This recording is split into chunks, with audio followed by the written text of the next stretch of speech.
নবীর একজন বিশিষ্ট সাহাবী, তার নাম হযরতে মুসলিম। কি নাম বললাম? হযরতে মুসলিম। বাড়িতে অর্থনৈতিক বড় সংকট দেখা দিয়েছে।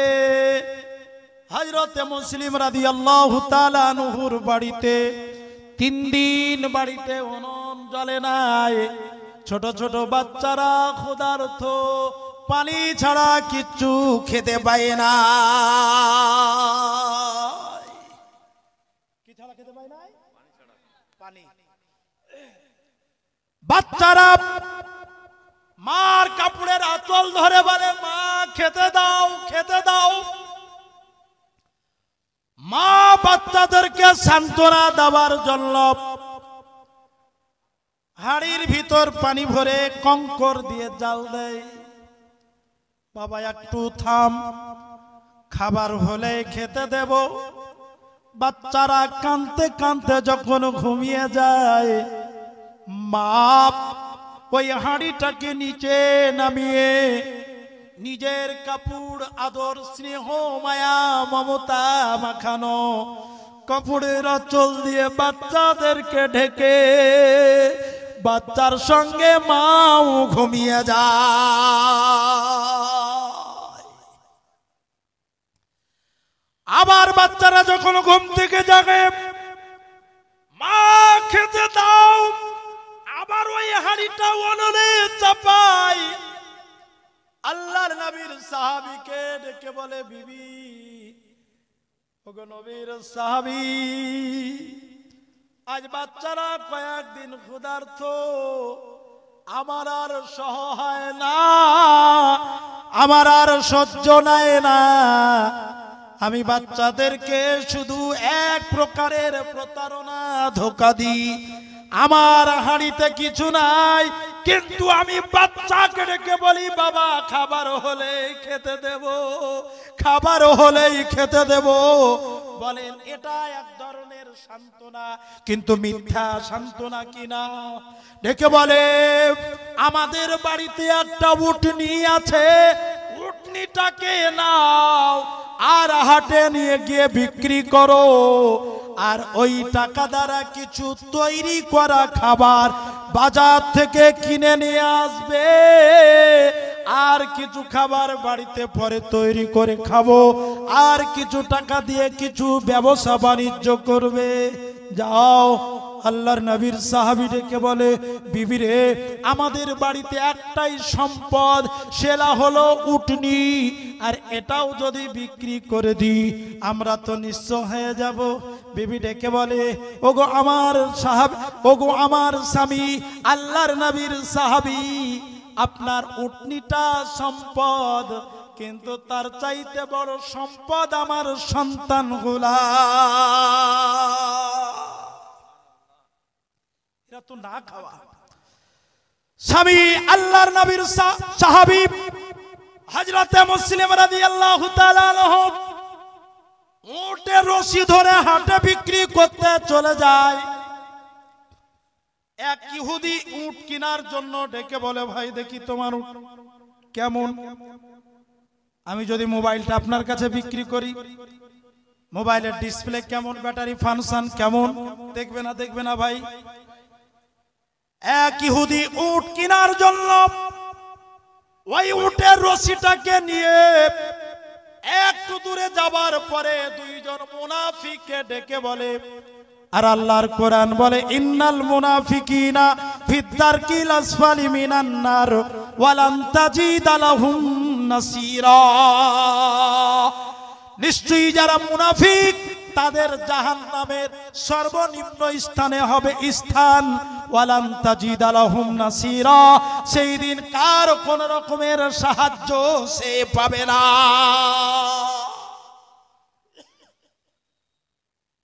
ইহুদি ডেকে বলে, ভাই 500 টাকা দেব, একটা মিথ্যা কথা বলবে। মুনাফিক ডেকে বলছে, বিনা টাকাতে কত মিথ্যা কথা বলি। মিথ্যা কথার ফ্যাক্টরি, ঠিক বলছি না? এটা হলো মিথ্যা কথার, এটা হচ্ছে বাক্স। তো যে 500 টাকার বিনিময়ে একটা মিথ্যা কথা বলে রাজি, বলে তুমি একাই বললে হবে না, আরেকজনা লাগবে। তো যে অকলিয়ে লিছি একটা মিথ্যা কথা 500 টাকা, তাই তো? তো বলো মিথ্যা কথাটা কি বলবো? তো ডেকে বলছে মিথ্যা কথাটা বলবা এটাই, এই উটটা হলো মুসলিমের, কারণ মুসলিমের। আমি বলবো যে ভাই উটটা আমার কদিন থেকে হারিয়ে গেছিল, তো আমি খুঁজে পাচ্ছিলাম না, তো উটটা যখন তুমি আমাকে এনেই দিলা ভাই, তোমার প্রতি আমি খুব খুশি, খুব খুশি, তোমার প্রতি শত শত মোবারকবাদ। আচ্ছা উটবালা ওর মোবারকবাদ লিবে? লিবে না। এটা হক কথা বলবো, হক কথা শুনতে কিন্তু টক লাগে, হক কথা শুনতে টক লাগে। একটা ইমাম সাহেবকে মসজিদের সভাপতি বলছে বেটা চাকরি পাবে, তো একটু বেটার জন্য দোয়া করেন না। তো দোয়া করছি, আল্লাহ 4000 টাকা ওয়ালাকে একটা চাকরি মিলিয়ে দিও। তো যে বেটার লেগে দোয়া করতে বলেছে ওকে ভালো চোখে দেখবে না খারাপ চোখে? কেন? ওই যে 4000 টাকার বেতন। মৌলভী সাহেব আপনি একই রকম দোয়া করলেন, তো মানে 4000 টাকার বেতনে আমার বেটা চলবে, তো আমার কি করে চলছে? তুমি হলে মসজিদের সেক্রেটারি, ক্যাশিয়ার, তুমি আমাকে বেতন দাও, 500 টাকা বাড়াতে বললে কত রকমের তালবাহানা। তো আমার সংসার চলছে 4000 টাকায়, 5000 টাকায়, আর তোমার বেটার চাকরির জন্য 32,000 টাকার লেগে দোয়া করব, তো আমাকে 20,000 টাকা করে দেওয়ার ব্যবস্থা হবে না? তো আমি আমার জন্য আগে দোয়া করব না তোমার বেটার জন্য আগে দোয়া করব?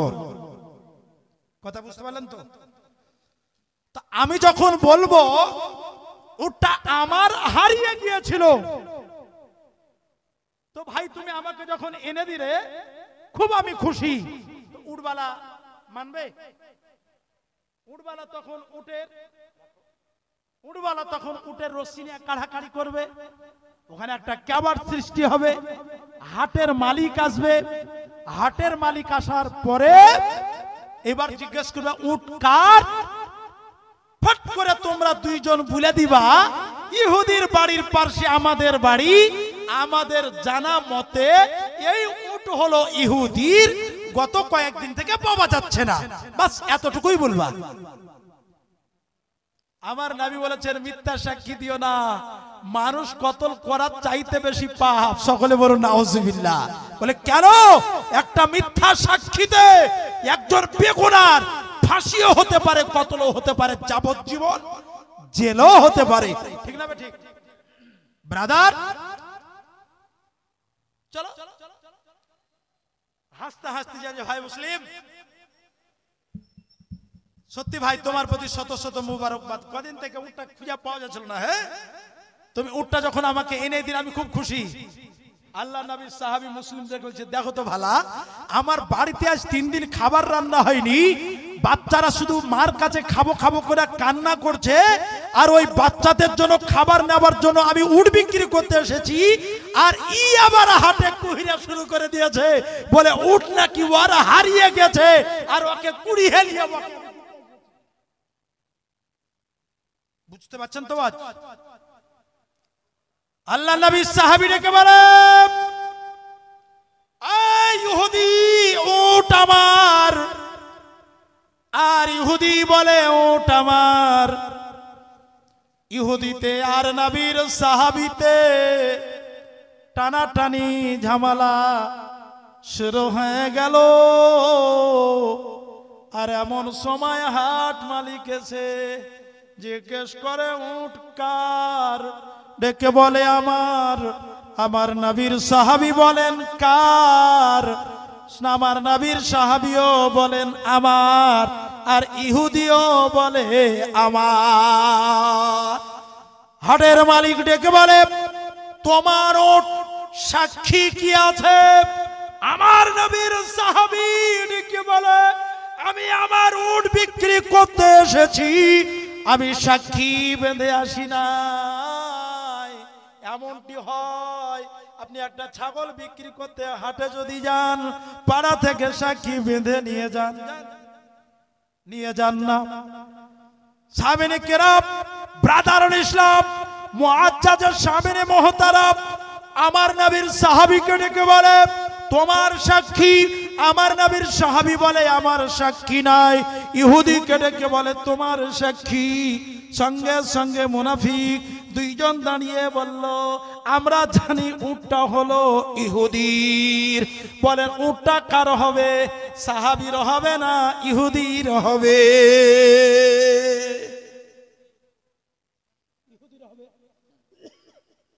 সঙ্গে সঙ্গে হাট মালিক উটটা দিয়ে দিল ইহুদির হাতে।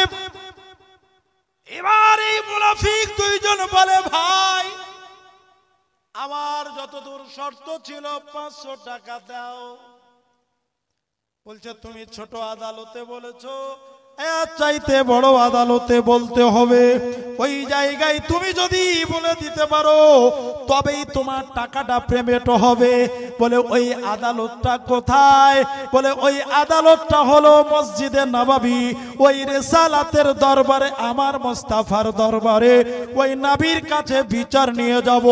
কারণ এতক্ষণে আমি বুঝতে পারলাম আমার উট হারায় নাই, এতক্ষণে জানতে পারলাম আমার উট হারায় নাই, বলকে উট চুরি করে বিক্রি করতে এসেছে, হাটে ধরা পড়ে গেছে। আর আল্লাহর কোরআন বলে ওয়াসারিকু ওয়াসারিকাতু ফাকতাউ আইদিয়াহুমা, চোর যদি চুরি করে আর যদি ধরা পড়ে যায় উপযুক্ত তার শাস্তি, তার হাতটাকে কেটে দেওয়া হবে। তাই ও আমার উট চুরি করে হাটে বিক্রি করতে এসেছে, একে নবীর দরবারে নিয়ে কোরআনের ফয়সালা চাইবো, নবীর বিচার করিয়ে নবীকে দিয়েই তার হাত আমি কাটাবো। সাক্ষী যেহেতু এদিকে আছে আর ওইদিকে সাক্ষী নাই, একবার দোষ আল্লাহ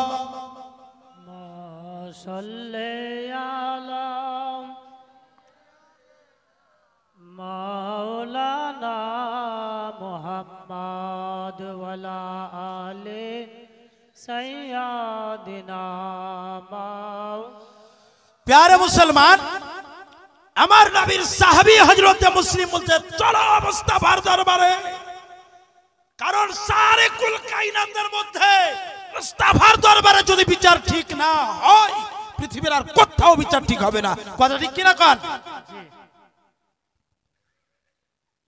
ইহুদি আমার নবীর সাহাবীকে নিয়ে রিসালাতের দরবারে পৌঁছে গেলেন। ইহুদি ডেকে বলে ইয়া রাসূলুল্লাহ, আয় আল্লাহর নবী, আপনার সাহাবী মুসলিম উট চুরি করে হাটে বিক্রি করতে গিয়ে ধরা পড়েছে, আল্লাহর কোরআনের বিচার চাই, হুজুর আপনি দয়া করে বিচার করে দিন। আমার নবী ডেকে বলে মুসলিম উট কি তুমি চুরি করেছো? বলে ইয়া রাসূলুল্লাহ না, এটা আমার উট, আমি উট চুরি করি নাই, এটা আমার উট। আমার নবী ডেকে বলে ইহুদি উটটা কার? বলে আমার। আমার নবী ডেকে বলে মুসলিম তোমার কি কোনো সাক্ষী আছে?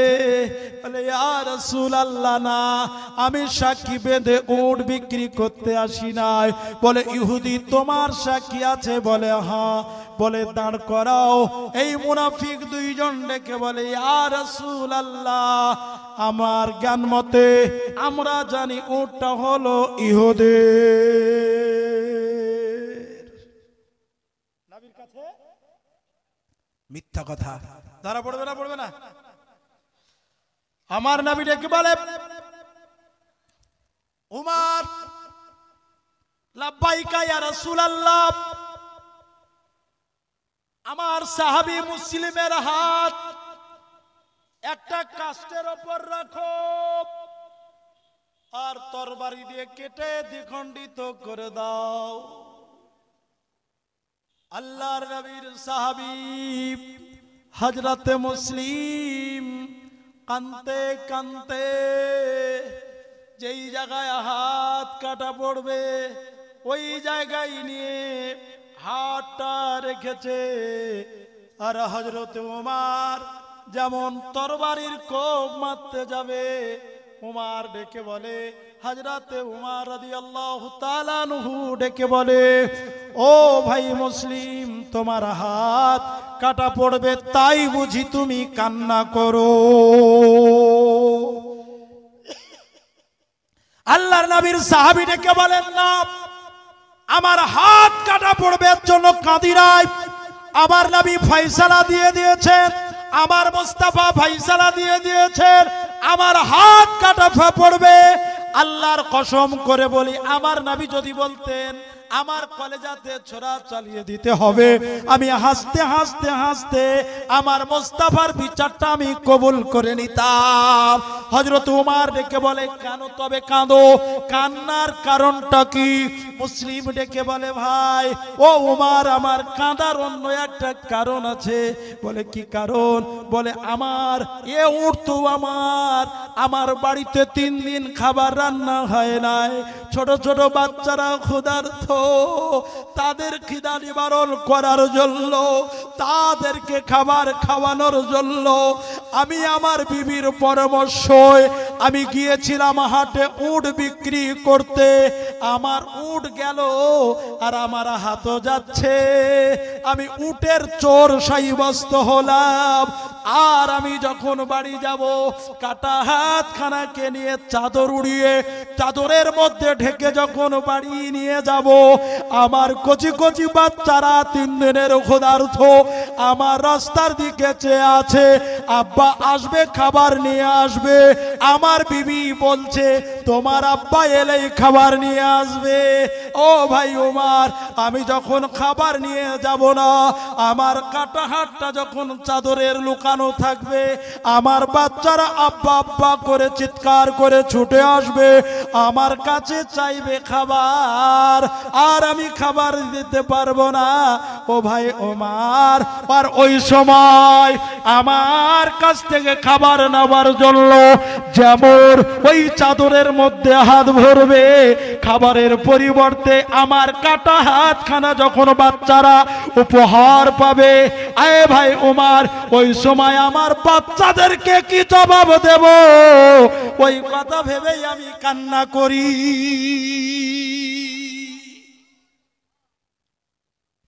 এখানে মাইক ম্যান নাই, এত সাউন্ড আসছে, ভাই একটু সাউন্ড দাও। আরে মুখে ভরতে হচ্ছে তারপর তো। আচ্ছা, দূরে থেকে বলবো।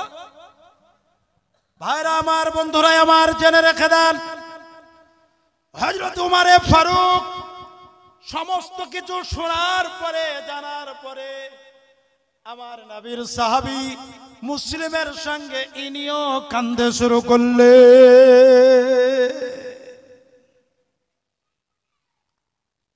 হাতটা যখন কাটতে যাবে, আমার নবী ডেকে বলে, আয় ইহুদি, বলে, কি তোমার উটকে যদি জিজ্ঞেস করা হয়, তোমার উটনিকে যদি জিজ্ঞেস করা হয়, আয় উটনি তোমার মালিককে, আর তোমার উট যদি সাক্ষী দিয়ে দেয়, তুমি সেটা মানবে কিনা বলো? ইহুদির আকীদা, উট কখনো কথা বলতে পারে না।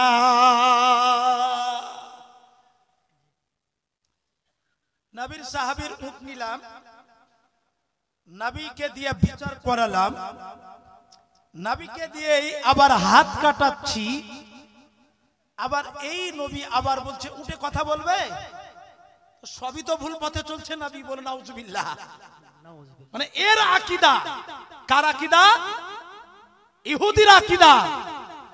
সামিনে কিরাম, আমার দয়ার নবী, মায়ার নবী ডেকে বলে, আয় ইহুদি, তোমার উটটাকে যদি জিজ্ঞেস করা হয় তোমার মালিককে, আর উট যদি জবাব দিয়ে দেয়, বলো মানবে কিনা?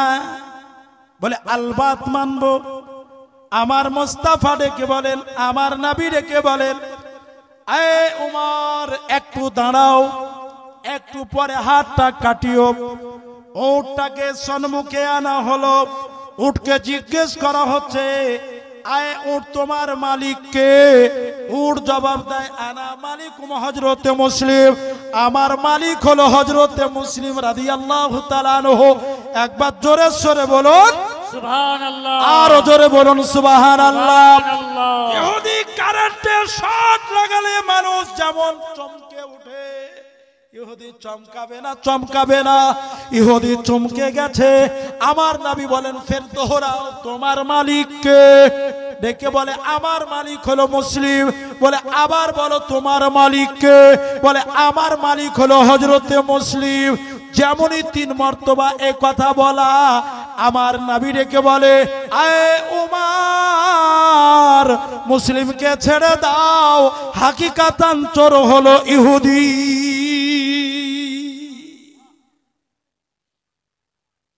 মিথ্যা সাক্ষী দুটা বলছে, ভাই টাকাটা দে চাই। বলছে, দাঁড়া দাঁড়া, এখান থেকে বার হবো, তারপর তো ধরা পড়ে যাবি।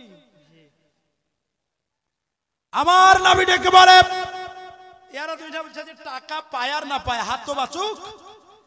এরা যেমন পালাতে শুরু করেছে, আমার নবী ডেকে উমার উসকো পকড়লো, ওকে ধরো। বলো উট কার? বলো।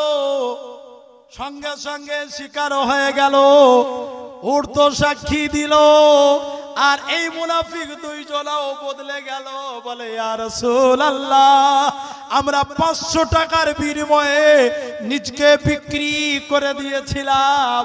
আজ আমরা অনেক সুন্নি মুসলমান টাকার বিনিময়ে আমাদের ঈমানকে বিক্রি করে দিই। ঠিক না বেটি? জি। না তো বলতে পারে যে শবে বারাতের রাত্রে মসজিদে ভিড় জমার চাইতে বেশ্যাখানায় রাত কাটা উত্তম। আখিরুজ জামান বলে, নাউজুবিল্লাহ মিন যালিক। এ দ্বারা প্রমাণ এটাই হয় যে ওই পবিত্র রাতে মনে হয় ও বেশ্যাখানাতেই জন্ম হয়েছিল। আর এরাই হচ্ছে ইবনে তাইমিয়া, আব্দুল ওয়াহাব নাসদির, নাসিরউদ্দিন আলবানীর, এরাই হচ্ছে গোলাম। আর এরা কোন মাযহাবের লোক না, এরা হচ্ছে গায়ের মুকাল্লিদ, এরা হচ্ছে বাদ মুযহাব লা মাযহাব। অনেকে বলে এরা শাফি, অসম্ভব। কারণ ইমাম শাফি রাহমাতুল্লাহ আলাইহি উনিও আহলে সুন্নাত ওয়াল জামাত, উনিও হক পথে ছিলেন। সকলে বলুন আলহামদুলিল্লাহ। আলহামদুলিল্লাহ। প্যারে মুসলমান, আমার নবী ডেকে বলে, আয়ে মুসলিম, তুমি সাইডে দাঁড়াও, ওমর ইহুদিকে ধরো, ওই কাষ্টের উপর হাতটাকে রেখে দাও, আর তুমি তরবারির কোপ চালাও। ওই দুইজন মিথ্যা সাক্ষী যারা দিয়েছিল, তাদের দুইজনকেও ধরে নিয়ে আসো। তাদেরকেও একসঙ্গে 3 খানা হাত রাখো, আর একই হাত কবে 3 খানা হাত কেটে দ্বিখণ্ডিত করে দাও। এবার বিচার ঠিক হলো? এতক্ষণ চমকে গেছিলেন তাই না, যে কি হতে কি হচ্ছে। তিরমিজি শরীফের একটা হাদিস আছে, আল্লাহর নবী রাসূল আরবি সাল্লাল্লাহু আলাইহি সাল্লাম এক জায়গায় দাঁড়িয়ে এক ইহুদি ডেকে বলছেন, ইয়া রাসূলুল্লাহ, আপনাকে একটা প্রশ্ন করব। কি করবে? প্রশ্ন। তো আমার নবী ডেকে বলছেন, করো। তো ইহুদি নবীকে বলছে, কি প্রশ্ন করব বলেন? তো যার বেকুব, আমি যদি প্রশ্ন করতে বলি তো যেটা আমার জানা আছে সেটা প্রশ্ন করতে বলবো, ঠিক না ঠিক? সেটাই আমি প্রশ্ন করতে বলবো, তো তুই প্রশ্ন কর। তো যেখানে খেজুরের গাছ দেখতে পাচ্ছেন, বলে হ্যাঁ।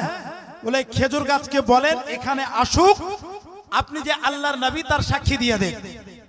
সকলে বলুন, আরো জোরে বলুন সুবহানাল্লাহ। সবে তো শুরু, আর এখনই ঝুমিয়ে গেলেন। জোরে বলুন সুবহানাল্লাহ। সুবহানাল্লাহ। আরো জোরে বলুন সুবহানাল্লাহ। সুবহানাল্লাহ। ব্রাদার, তো আমার নবী ডেকে বলেন, ইহুদি, গাছটা হেঁটে আসবে, দৌড়ে আসবে না উড়ে আসবে? ইহুদির মনে মনে চিন্তাধারা, গাছটা ওখান থেকে এখানে আসবে, এটাই তোমার বিশ্বাস নাই। তো আমি বললাম, গাছটাকে এখানে নিয়ে আসান, কলেমা পড়ান। তো আবার বলছেন, ইহুদি বলো, গাছটা হেঁটে আসবে না দৌড়ে আসবে না উড়ে আসবে? তাহলে উড়েও আসবে। আচ্ছা, 3টার মধ্যে কঠিন কোনটা? হেঁটে আসা, দৌড়ে আসা না উড়ে আসা? উড়ে আসাটা হলো বেশি কঠিন। তো ইহুদি ডেকে বলেন, ইয়া রাসূলুল্লাহ, গাছটাকে অর্ডার করুন, গাছটা যেন উড়ে আপনার কাছে আসে আর আপনার যেন কলেমা পড়ে নাই। আমার নবী আঙ্গুলের ইশারা দিলেন। জোরে বলুন, আরো জোরে বলুন। ইয়ে নবীর শাহাদাত আঙ্গুলের কত বড় ক্ষমতা জানেন? একটা লজিক শুনে নেন, পৃথিবী ঘুরে না সূর্য ঘুরে? হ্যাঁ, কেউ বলছে সূর্য ঘুরে আর কেউ বলছে পৃথিবী ঘুরে। মানে হাদিস কোরআন যারা মাননে বলা, এদের আকীদা ৭০,০০০ ফারিস্তাই নূরের লাগাম লাগিয়ে সূর্যকে টানতে টানতে এক প্রান্তর থেকে আরেক প্রান্তর নিয়ে যায়। জোরে বলুন সুবহানাল্লাহ। আর বিজ্ঞান বলে লাট্টুর মতো দুনিয়া পৃথিবী ঘুরছে আর সূর্য স্থির। আচ্ছা, দুটাই আপনি মেনে নিলাম বুঝাবার জন্য। খাইবারের ময়দানে হযরতে আব্দুল হক মুহাদ্দিস দেহলভী আলাইহি রাহমাতুর রিদওয়ান তার লিখিত মাদারজুন নবুওয়াতের মধ্যে এই রকম ভাবে বর্ণনা করেন, হযরতে আলী খাইবারের যুদ্ধের পরে শুয়ে আছেন আমার নবী, আরাম ফরমাচ্ছেন আলীর কোলে মাথা রেখে। সবারই আসরের নামাজ পড়া হয়েছে, আলীর পড়া হয় নাই। হযরতে আলী রাদিয়াল্লাহু তাআলা আনহু মনে মনে চিন্তা করেন, নামাজ যদি পড়তে হয় নবীকে জাগাতে হবে, আর যদি নবীকে না জাগাই নামাজ তবে আমার কাজা হবে। হযরতে আলী ফাইসালা নিয়ে নিলেন, নামাজ কাজা হয়ে গেলে কাজা আমি আদায় করে নিব। আজ নবী আমার কোলে সার মোবারক রেখে আরাম ফরমাচ্ছেন, জিন্দেগিতে দ্বিতীয় দিন এ নসিবে নাও জুটতে পারে। তাই হযরত আলী একটু পেরেশানি, এক ফোঁটা চোখের অশ্রু আমার মুস্তাফার চেহারা মোবারকে পড়ে গেছেন। সঙ্গে সঙ্গে ডেকে বলেন, আলী তোমার এই রকম পরিশান হাল কেন? বলে, ইয়া রাসূলুল্লাহ, আমার আসরের নামাজ পড়া হয়নি। আমার নবী হযরতে আলীকে ডেকে বলছেন, সূর্য তো ডুবে গেছে। বলে, হ্যাঁ ইয়া রাসূলুল্লাহ, সূর্য তো ডুবে গেছে। তো বলছে, নামাজ আদায় করবা না কাজা পড়বা? আচ্ছা, নগদে পেলে কেউ বাকিতে যাবে? কি বলেন? এখন যতগুলা মাওলানা ওলামায়ে দ্বীন এসেছে, এদেরকে যদি বলেন যে হুজুর আপনাদেরকে নাজরানা এখন দিব না 5 দিন পরে দিব, তো এখন চাইবে না 5 দিন পরে? মানে এটা আমাদের মাথার উপর দিয়ে বললাম, আপনারা যে ভালো তাও না। আপনাদেরকেও যদি বলা যায় যে এই দেখেন আপনার মোটরসাইকেলটা কিনলাম 3 মাস পরে টাকা দেব, এক্ষুনি টাকা দেব, তো আপনি কি বলবেন? এক্ষুনি দেন। ব্রাদার, তো হযরতে আলী রাদিয়াল্লাহু তাআলা আনহুকে অফার দিলেন। কি অফার দিচ্ছেন? কে? আমার মুস্তাফা। ডেকে বলেন, আলী নামাজ কাজা পড়বা না আদা পড়বা? হযরতে আলী দেখছেন মৌকা যখন পেলাম, এ মৌকা ছাড়া যাবে না। ইয়া রাসূলুল্লাহ, নামাজ যদি আদায় হয় আমি কাজা কেন পড়তে যাব? নামাজ যদি এক্ষুনি পড়া হয় আদায় করা হয় আমি কাজাই যাব না। সূর্য ডুবে গেছে, সূর্য ডুবে গেছে। বিজ্ঞানের দাবি পৃথিবী ঘুরছে। সূর্যকে যদি ডুবা হুয়া সূর্য আর সুরাজ ওয়াপাস যদি নিয়ে আসা হয়, তাহলে পৃথিবীকে উল্টা পাকে ঘোরাতে হবে, তবেই তো সূর্য আবার আসরের ওয়াক্ত আসবে। নারায়ে তাকবীর, নারায়ে তাকবীর, নারায়ে সালাত। ইয়া রাসূলুল্লাহ, মাসলাকে আলা হযরত জিন্দাবাদ, নারায়ে তাকবীর, আল্লাহু আকবার।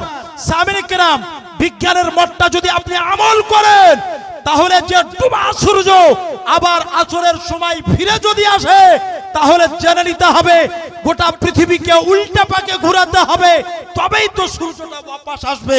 কথা ঠিক না বেঠিক? আর যদি আপনি হাদিসের উপরে আমল করেন, ৭০,০০০ ফারিস্তাতে নূরের লাগাম লাগিয়ে টানছে। আমার নবী ওই ডুবা হুয়া সূর্য যখন ওয়াপস নিয়ে আসছে, মানে কি ৭০,০০০ ফারিস্তার শক্তিকে ওভারটেক করে আবার সূর্যকে ঘুরিয়ে নিয়ে আসছে। কিন্তু কিসের দ্বারা জানেন? একটা আঙ্গুলের ইশারা। যদি বিজ্ঞান মানেন তো নবীর আঙ্গুলের ইশারা। গোটা পৃথিবী ঘুরছে সূর্য ওঠার জন্য। খাইবারের ময়দানের পরে হযরতে আলীর নামাজ পড়ার জন্য আমার নবী আঙ্গুলের ইশারায় গোটা পৃথিবীকে উল্টা পাকে ঘুরিয়ে দিল। আরে উল্টা পাকে ঘুরলো বলি তো সূর্যটা আবার ওপাশ। আর আপনি যদি হাদিস আমল করেন তবে বিজ্ঞান রিসার্চ করতে করতে করতে বিবর্তন পরিবর্তন হয়, পরিশেষে হাদিস ও কোরআনের উপরেই সিদ্ধান্ত পরে আবার অটুট আসে। এখন যদি কেউ ইতিহাস মানেন, আর কি বলবো, আমরা বাঁদরের বাচ্চা, ঠিক না? ইতিহাসে পড়েছি আগে মানুষ বাঁদর ছিল, হনুমানের মতো লিয়াত ছিল, আস্তে আস্তে ছোট হতে হতে হতে হতে হতে হতে হতে লেভেলে হয়ে গেছে, এখন আমরা সভ্য মানুষ হয়েছি, ঠিক না? ঠিক। আর হাদিস ও কোরআন মুসলমানদের আকীদা কি জানেন? প্রথম থেকে হযরতে আদম আলাইহিস সালাম আল্লাহর একজন পয়গম্বর, আর এই আল্লাহর পয়গম্বরের আমরা আওলাদের আওলাদের আওলাদের আওলাদ, আমরা কোন হনুমানের আর কোন বাঁদরের লড়কা না, আমরা হলাম আওলাদে আদম আলাইহিস সালাম। জোরে বলুন সুবহানাল্লাহ। আমরা কার সন্তান? কিন্তু ইতিহাসে পড়বেন দেখবেন আদিম যুগের মানুষ ল্যাদ ছিল, ঠিক না? ওটা আমাদের আমল নাই। দেখবেন এমন একটা দিন আসবে কোরআনের উপরে হাদিসের উপরে আমল হবে, তখন ওটা ইতিহাস থেকে ওটাও কাটা পড়বে। তাহলে আমার আঙ্গুলের, আমার নবীর আঙ্গুলের ক্ষমতা কত বড়! শুধু ইশারায় ডুবা হুয়া সূর্য, আর যে সূর্য পৃথিবীর চাইতে কোটি কোটি গুণ বড়, এই সূর্য যদি ডুবা সূর্য হযরতে আলী রাদিয়াল্লাহু তাআলা আনহুর নামাজ পড়ার জন্য যদি ঘুরে আসে, সামান্য একটা খেজুরের গাছ, কিসের গাছ? সামান্য একটা খেজুরের গাছ, তো হযরতে আলী রাদিয়াল্লাহু তাআলা আনহু সূর্য উঠে এলো, আলী রাদিয়াল্লাহু তাআলা নামাজ পড়ে নিলেন, নবী আবার ইশারা করলেন, সূর্য আবার অস্তমিত চলে গেল। তো আমার নবীকে বলছেন, ইহুদি গাছটা হেঁটে আসবে, দৌড়ে আসবে না উড়ে আসবে? ইহুদি মনে মনে চিন্তা করছে, উড়তেও পারবে গাছ? বলে তুমি বুঝাই দেখো তো, সবচাইতে যেটা কঠিন কি? বলে গাছ উড়ে আসবে। তো আপনি গাছটাকে উড়িয়ে নিয়ে আসেন, এই জায়গাতে নিয়ে আসেন। আপনি যে আল্লাহর পয়গম্বর, এর যদি গবাহি দিয়ে দেয়, এর যদি সাক্ষী দিয়ে দেয়, তবে আপনার কলেমা আমরা পড়ে নিব, আমি পড়ে নিব।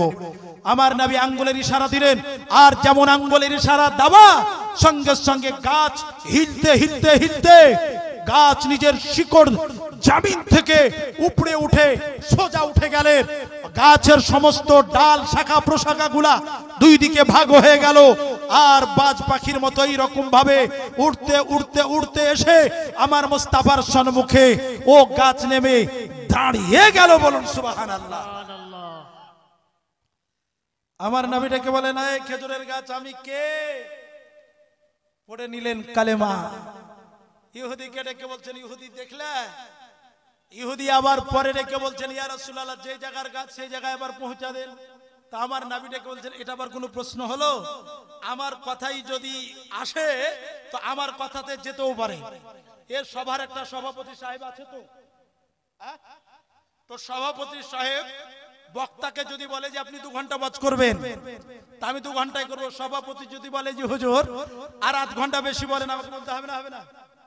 আমার 2.5 ঘন্টার সময় আছে। সভাপতি যদি বলে যে 15 মিনিট কম বলেন, তো আমাকে লাউড স্পিকার ছেড়তে হবে না? হবে না?